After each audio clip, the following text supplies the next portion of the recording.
adik-adik yang dirahmati Allah Subhanahu wa taala. Di atas tadi kita mencontohkan berbagai organisasi yang memiliki tujuan yang berbeda-beda.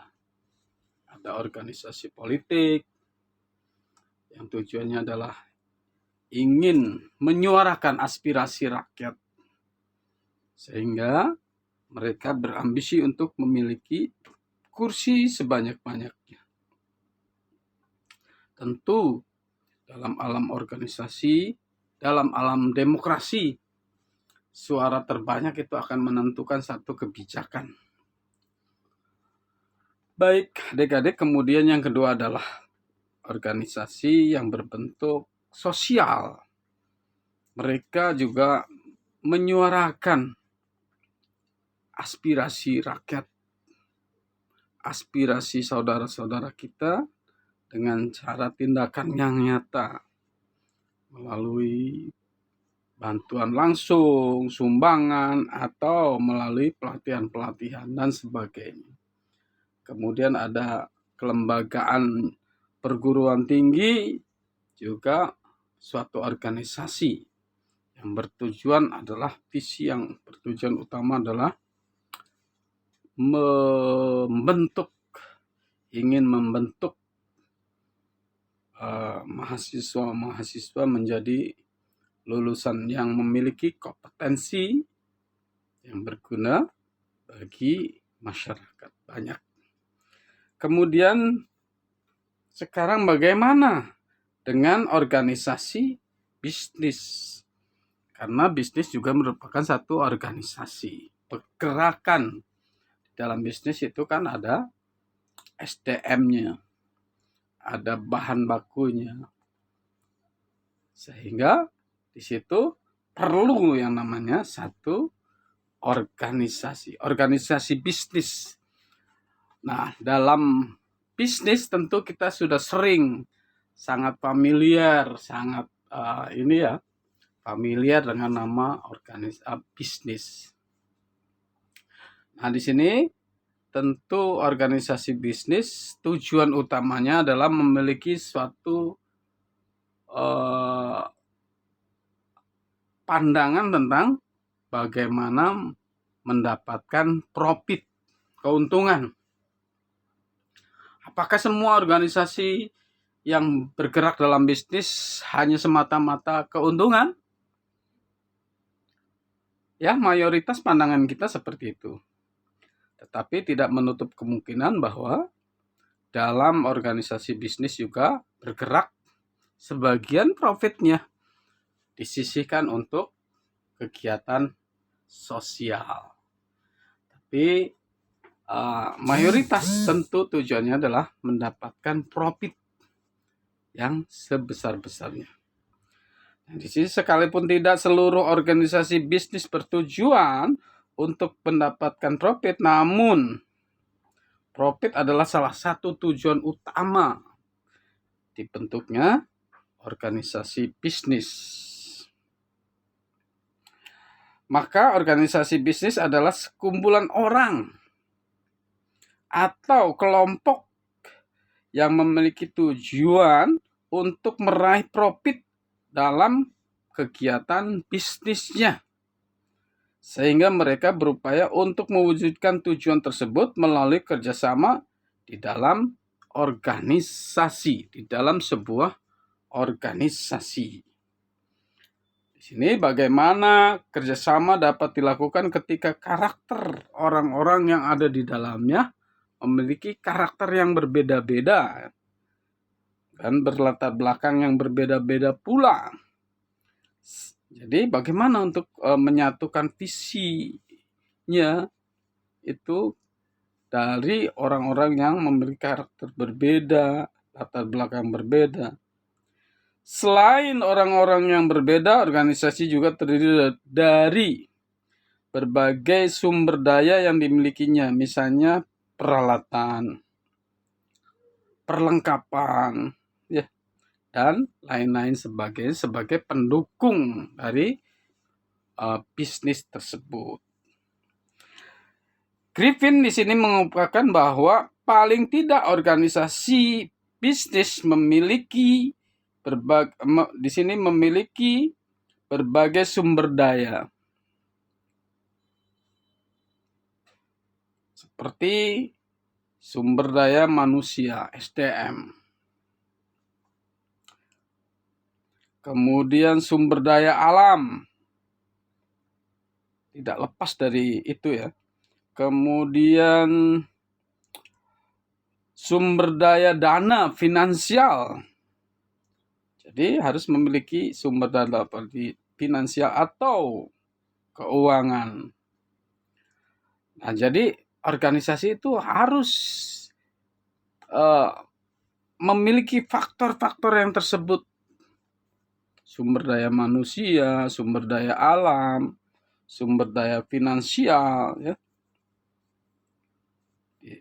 Di samping juga di sini sumber daya manusia yang penting, serta sumber daya informasi.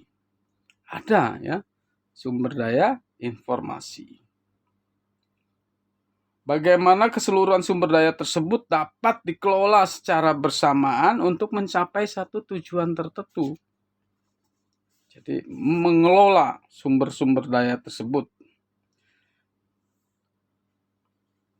Dari 4 rangkaian sumber daya tersebut dapat dikelola melalui kerjasama dari orang-orang yang berbeda, sehingga tujuan organisasi dapat dicapai. Tujuan organisasi bisnis tersebut dapat dicapai. Disinilah peran dari manajemen diperlukan.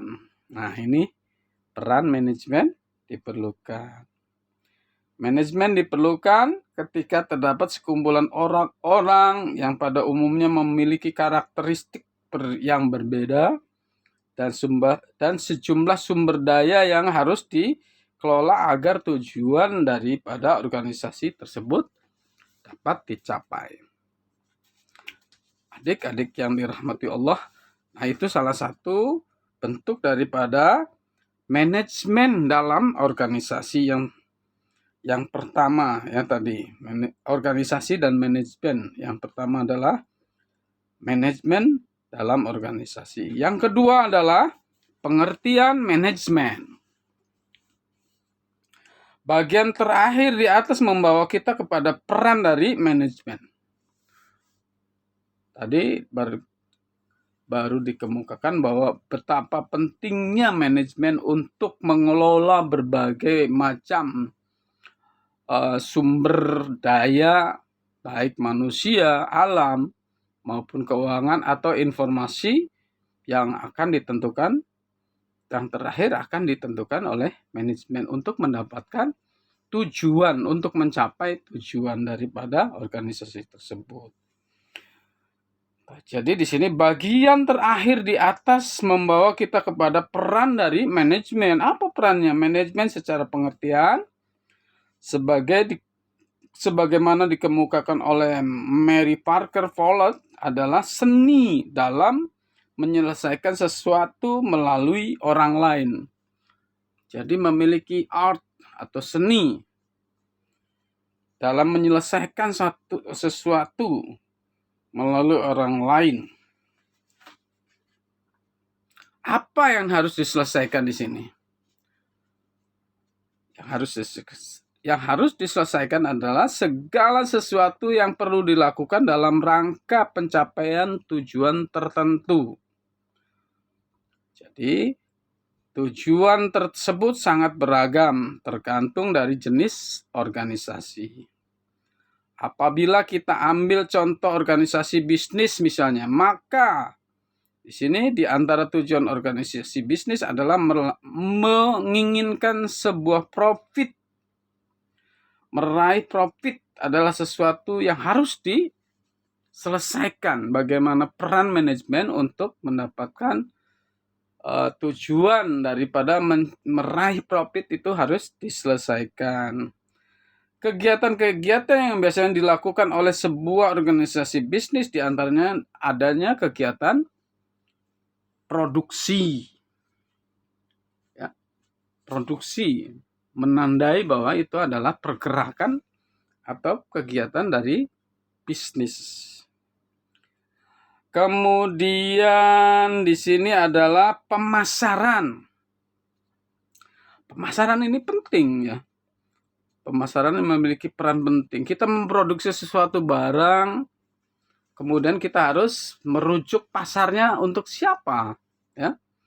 Apakah pasarnya ini memang tepat atau tidak tepat. Kemudian tadi adalah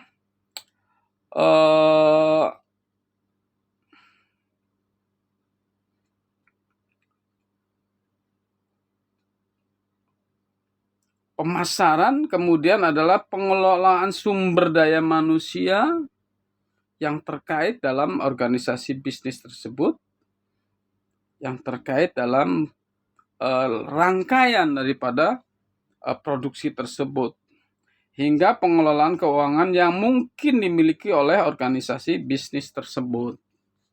Nah, ini 4 serangkai: produksi, pemasaran, pengelolaan sumber daya, kemudian adalah pengelolaan keuangan. Ini memiliki peran penting dalam sebuah organisasi.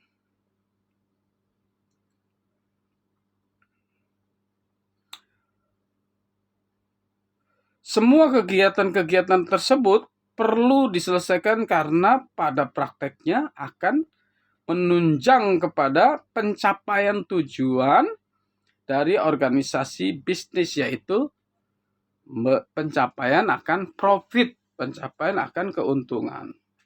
Nah, ini dirangkai dari produksi, sumber daya manusia, kemudian pemasaran, kemudian juga